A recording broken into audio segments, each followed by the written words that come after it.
It's low time. My name is Lulu Cameron, one of the original hosts of The Low. And today I'm happy to come together with everyone to celebrate the 1 year anniversary of The Low and Plus Productions. We want to thank all of our past guests and hosts for giving this show a voice. The Low was a show that was created to be a platform for those of us who have loved ones who are incarcerated, whether we are wives, sisters, brothers, other family members, people who are also impacted by the system. And we are excited to celebrate and introduce to you all our new host for this up and coming season. The National Plus Coalition was birthed to support, uplift, and educate the people through structuring communication, solidarity among the masses of impacted people and their families, as well as organizing the power behind our movement. Thank you to the National Plus Coalition and everyone involved for all of your hard work and dedication. Let's press forward in this next year. Now let's take a look at a few of the clips from the past year.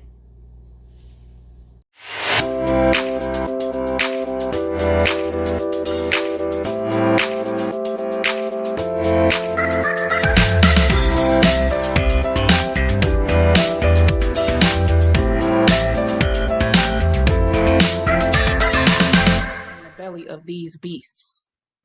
The violations of Eighth Amendment rights of actual human beings, not animals.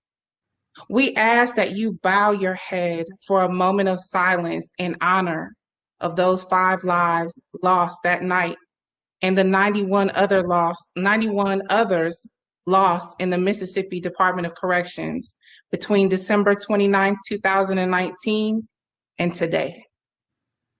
We pay special tribute to the family of the Plus founder, Kent Assad, his young brother, Roosevelt Holloman, and cousin, Terrence Doddens, whose prison sentence turned into a death sentence. We pay tribute to those 7 men killed in the deadly Lee riots in South Carolina, April 2018, the numerous deaths that have followed due to the continued negligence in South Carolina's prison practices. We remember the Tennessee prison riots of 1985, and we know that the purpose of their voices was to speak out towards unjust mandatory sentencing, lack of phones, poor food, and filthy conditions. We remember the uprising of Attica in 1971, where those incarcerated stood up in demand for better living conditions and basic human rights. We remember the 43 who died at the cost of greed in our country.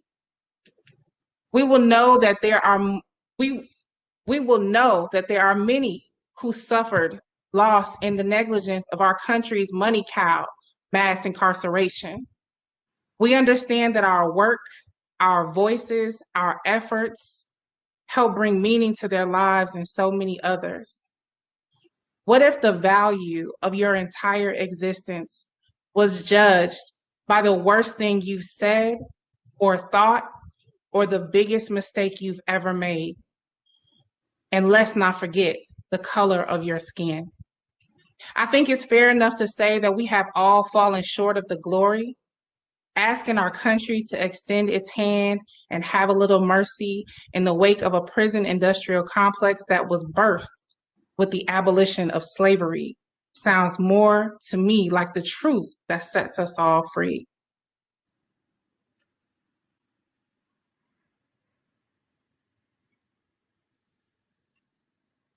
Thank you. And recidivism tremendously. Why I say that? Because I've come to understand, I did say understand, not understand, understand that when going through healing and healing your trauma produces the best version of a person, they can grow from that. And I just feel like that, if you operate in your best self, I call it your higher self, then you're going to maneuver through your life journey with ease and grace, much more aware of things, you know. And with that being said, I don't think that when someone goes through healing, I don't think they want to go back to their old ways, because when they become aware of that change, you know, they don't want to go to the old way of thinking, the old way of doing things, the old crowds, the old whatever. They want to keep leveling up, keep growing inside and outside, right? Right. So, and I'm not here to try to save nobody. I don't think my co-host here trying to save nobody. We ain't trying to save souls. We ain't trying to fix nobody, right? But I am here to just give some tools, to present some tools, you know, that one can begin to understand their own journey and save your own self. Because we are all accountable for saving our own ass, right? Okay. So now some of y'all might be asking, well, where do I begin? How? Girl, what you talking about? Well, my motto is, I heard somebody say this a long while ago, is to get, the only way out is to go through. You can't go above it. You can't go under it. You can't go around it. You just got to go through it, right? So with that being said, also, you must feel it to heal it. That's another motto of mine. You must feel it to heal it. If you can't feel it, how you going to heal it? So I leave you with these 3 takeaways. 1, your past, the damage that is done, whether it was caused by you or someone else, revisit your past. 2, take time to process that emotion, whatever emotion that is that comes up while revisiting your past. Take the time to process that. Don't suppress it. In them bars at all. Like it's Yeah. it's no good.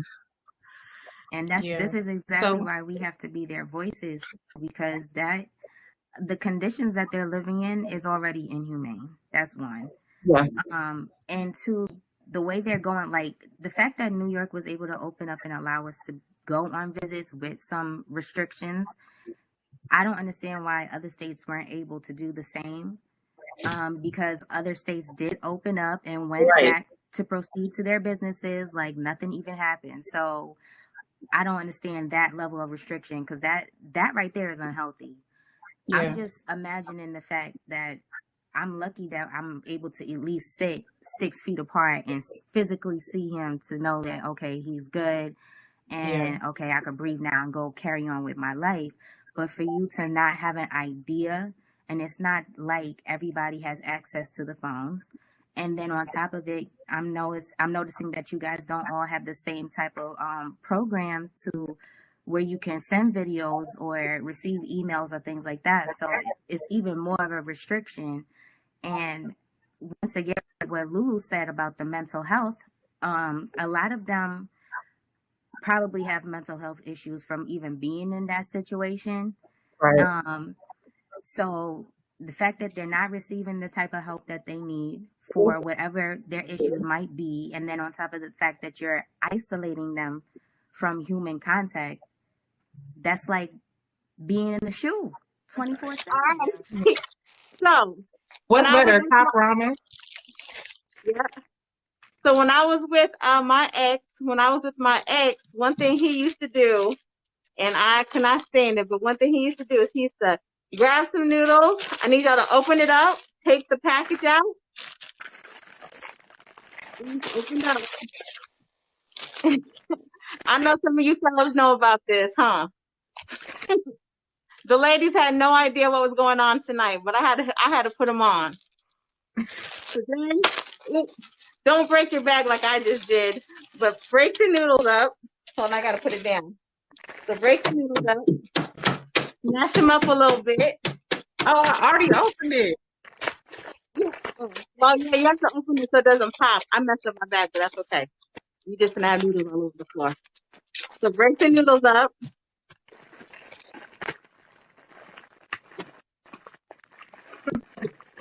And my little girl's going to get the noodles to break up. So they're kind of going to be like in smaller pieces in your bag like this. What is this? This the prison snack? Yeah, this is some prison chips. Then you're going to open up your packet, of course. I need a smaller size than this. I'm having a seafood feast, y'all. And then you're going to, season your noodles. Noodles. Okay. No, I'm Mexican, so I gotta add some hot sauce. Girl, you ain't say nothing but no hot sauce now. Right. She I only should have told went us and got to my bring the hot noodles, sauce. right? So you It's just put the automatically on my table. I can't even say nothing about that. Oh man. So shake it up. Shake your bag up, y'all. Shake your bag up. Shake your bag up. You put all the seasoning in the bag? I put most of it, yeah. Oh, okay. Shake it up. Shake it up. All right, y'all. So y'all finna eat some Black and brown noodles. people are significantly higher than those of, white counterparts. Yeah. And so the biggest question that we continue to face as we advocate for criminal justice reform or as we advocate for our loved ones, because like you said, especially if you're in a situation where you are wrongfully convicted and the way that they treat you, even having to deal in this system, is draining and people are tired. Like you said, that's the number one thing that I can honestly say is that people are exhausted. And when you're exhausted, you can't fight. You can't advocate for your loved one or even for yourself. And that happens because they allow that behavior to go on inside of these institutions. And even as we come in, they treat us as though we belong inside the institution just because we're coming to visit someone in the institution. And so I think that my biggest, question or like focus for the day is anytime somebody brings up, we're going to be releasing murderers and killers and rapists and things like that. And, you look at the leadership in our country, you look at the people in the country who have committed, some heinous crimes. And at the end of the day, no one holds them responsible. Like even when you look at how, if you look at how situations are handled in comparison to the insurrection at the Capitol, they basically just want us to get over it. Like act like that never happened. Like, just want to just pass that by. And so I think that, and I know a lot of people don't like the current president, and a lot of people have felt like, well, he's been in office and he hasn't done anything yet. But I think that he's going to be the one person that has the opportunity to show that it is possible to right your wrongs. He's made a horrible mistake towards the Black and brown community with that 1994 crime bill. And if you're saying that, and this goes twofold, right? Because I hear people saying, well, he hasn't done anything. He's not going to do anything, whatever it is. But we're people out here looking for second chances and we're not offering them to other people. So as a person of a loved one who has committed a crime, and I know that he has absolutely redeemed himself and taken the path of redemption, is it not fair or right for me to offer that same leeway to somebody else so that they can show improve?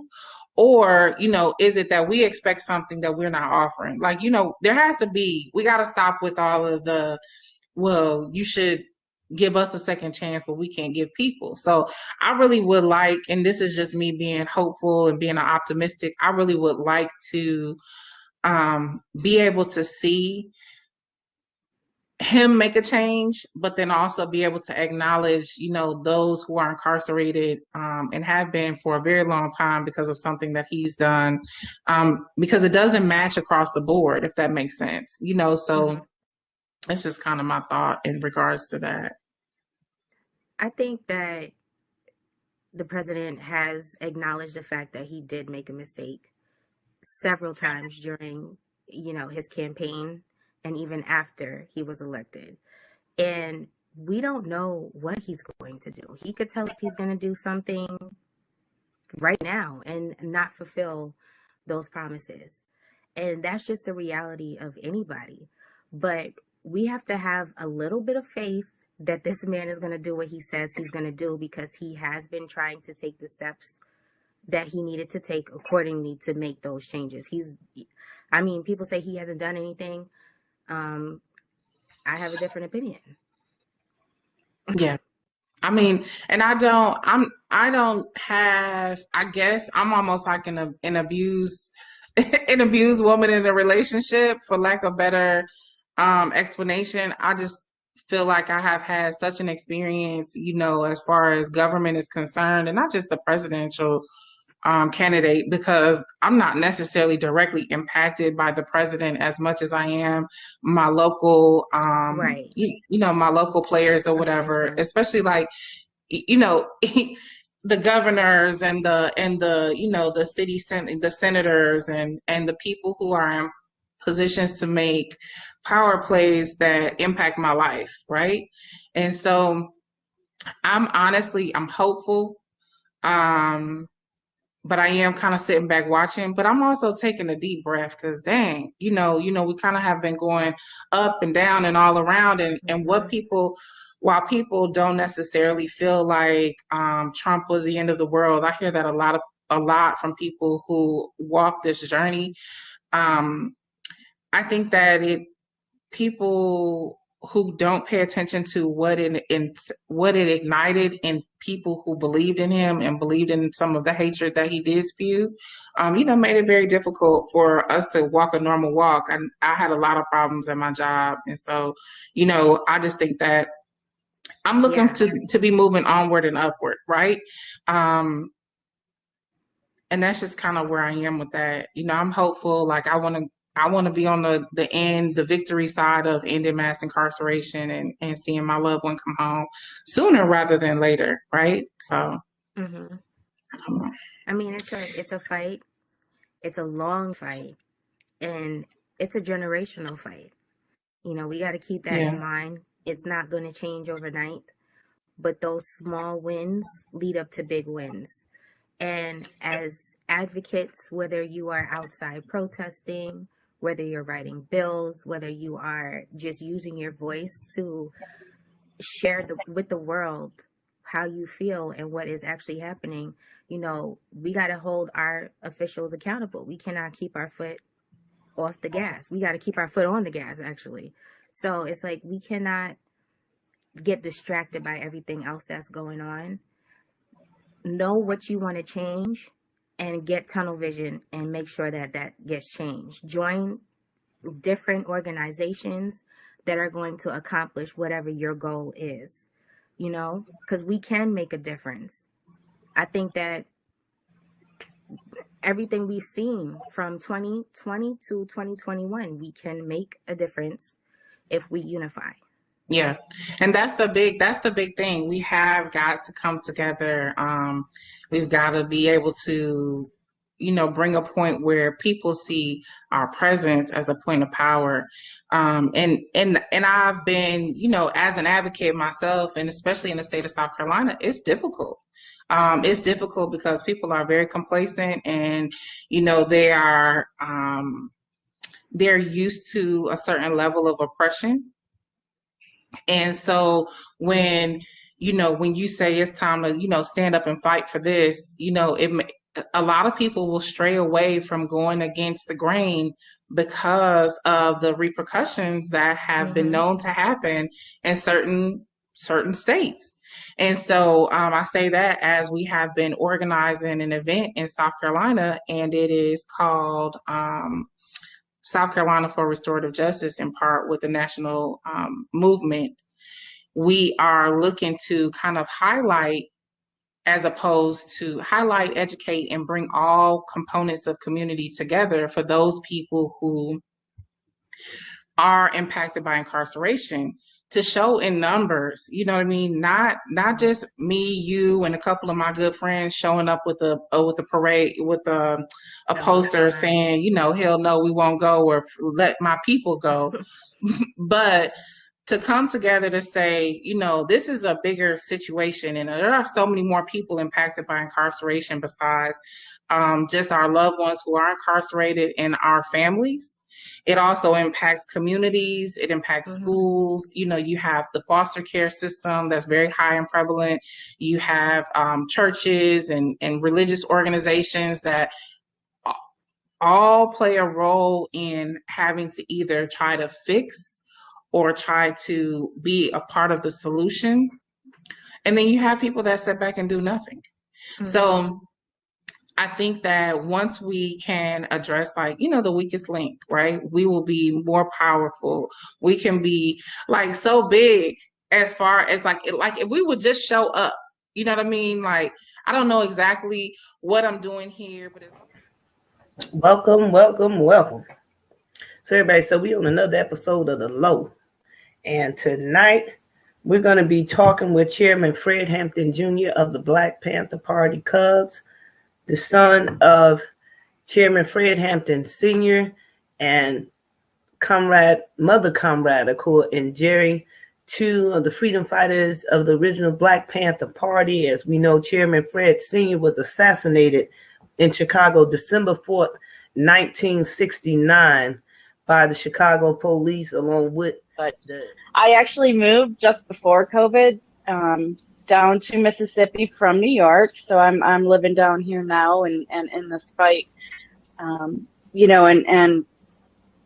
unfortunately, COVID, when I first came down here, and this kind of leads us into the topic for today, but COVID, as soon as I got down here and was ready to go see him, they suspended visitation on us. Throughout the nation, I know every visitation was suspended everywhere. So it was like I just got down here, was ready to go see him, and it was like so heartbreaking, very crushing. And since then, I have actually been able to go see him. They've lifted the visitation suspension in Mississippi finally. I've been able to see him, but I know we were just talking backstage, and you ladies have not been able to yet. Nicole, what is that like for you? I know we were talking about it backstage, and you're in a whole different state. Yeah, it's just as crazy here, in Virginia. We have, certain laws that make it very hard for individuals to even have video visits. So, currently our visitations are still not available. There is a little buzz that they may become available in September. But I really do think even if they do in September, it's going to be a lot of stipulations and things in regards to, having the vaccine. There, of course, was a rumor as well that the incarcerated individual would have to have a vaccine in order to have a visit. None of these things confirmed, but, we will see. A lot of people have been posting and putting out things about the possible steps. It's been very hard. It's hard to have a loved one that's incarcerated just in general because, you miss the physical. That's first and foremost. But then to, just out of the blue, COVID hits, visitation is gone. And, maybe something that we may have thought would have lasted maybe a week or two. I mean, we're well over a year. So, it's a lot. It's a lot. I will say this, though. COVID has had his negativity, but it's also brought some positivity as well. Because I truly feel like, the bring on of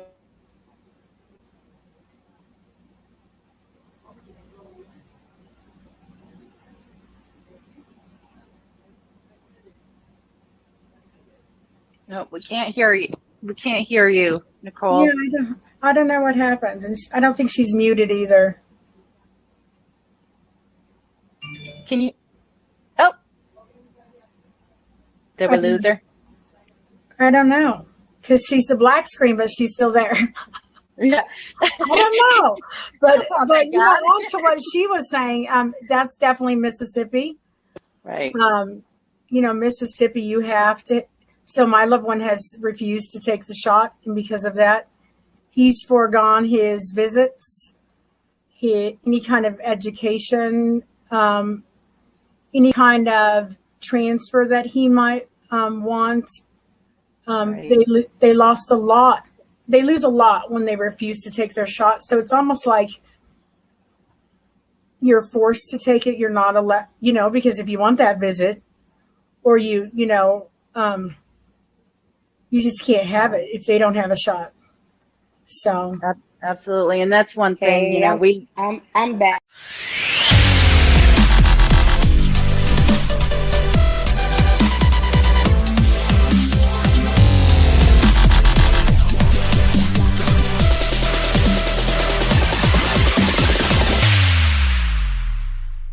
They don't have to worry about, where am I going to stay, or I can start a job and, I'm not going to be sent back because I didn't have a job, or I wasn't back where I was supposed to be because I'm at a job.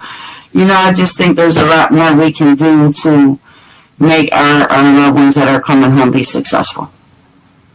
Yeah, Right, and and you even definitely. within those. Oh, I'm sorry, Jay. It's okay. I was just gonna say, I definitely agree with these facilities being more actively involved in finding jobs in the community, especially for trades that they offer. And we know that they can do it because they always have contracts for, pretty much prison slave labor and things like that. So we know that you can actually contract these guys that are getting out to actually get the full benefits, the full pay, and the things like that. So I was just, just expanding on what she was saying, that these facilities definitely should be more involved in the transition process, especially since they always want to push that it's a rehabilitative thing. People go to prison, to, not only serve time for their crimes, but to be rehabilitated and come back a productive part of society, right? So we all know that in this society, at least in America, being a productive part of it is being able to work and provide for your family and for yourself, and to be a part of the system and the greater good. So to say all of these things and then not actually take the steps to make it happen, it just doesn't, it's definitely a big disconnect. So I agree, these facilities need to be more involved in the transition process. It took a lot of education on my part, like even with my kids, like with my family, to explain to them that no, he doesn't get what you think that he gets. What the media shows you is not honestly what's happening. We cry ourselves to sleep at night because sometimes we're just so freaking tired, and it may not be tired of the fight. It might just be like we had a rough day, and all you want to do is feel your guy next to you, but you got a cold pillow instead. So I told Rob I was going to buy one of those 6-foot pillows because he's 6'3", and I was going to get a pillowcase and spray his cologne on it. So at least I felt comfortable. So listen, I don't have that. I mean, I have this huge picture of Jason that I've never framed because I've had some stuff go on with my house and stuff, but I had a huge picture, I don't know what it is. It's huge. It's probably 4 foot tall. And I was going to put his picture in it, and I was just going to bring it to rallies or carry it, whatever, but I've not done it yet. So I said to him, Shiloh, next week when I get married, I'm doing like a ladies reception afterwards. So a bunch of us are getting together, and I'm doing like a full on reception. I'm paying a lot of money for 12 people to attend my reception. But like, it's Jason told me to do it, cause I was kind of bummed about the getting married thing, or how we're getting married. Not that I'm getting married, but I said to him, would it be crazy for me to bring my blown up picture of you and just set it in the chair? And he goes, you better not do that. I am in effing prison. I am not dead. You better not do that. That's awesome. I'm going to take a picture and send it to his JPay. So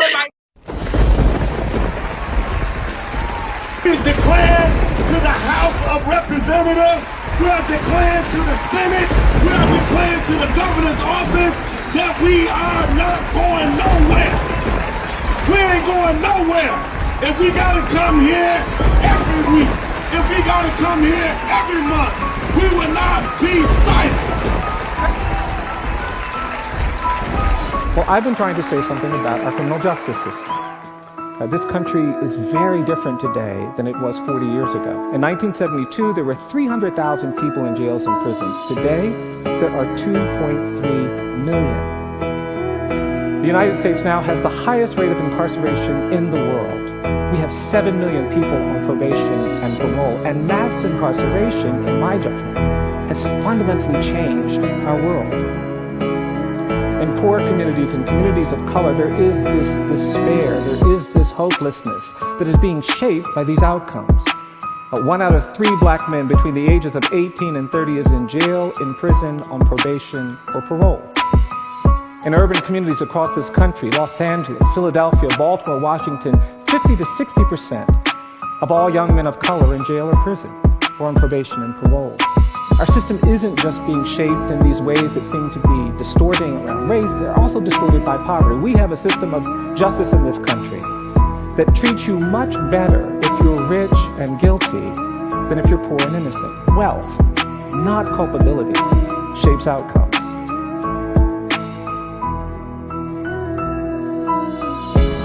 One of the fortunate ones that I actually got an opportunity to prove that I wasn't responsible for the crime I was in prison for, but there are thousands, literally tens of thousands more people in this country that are wrongfully imprisoned whose voices are being silenced.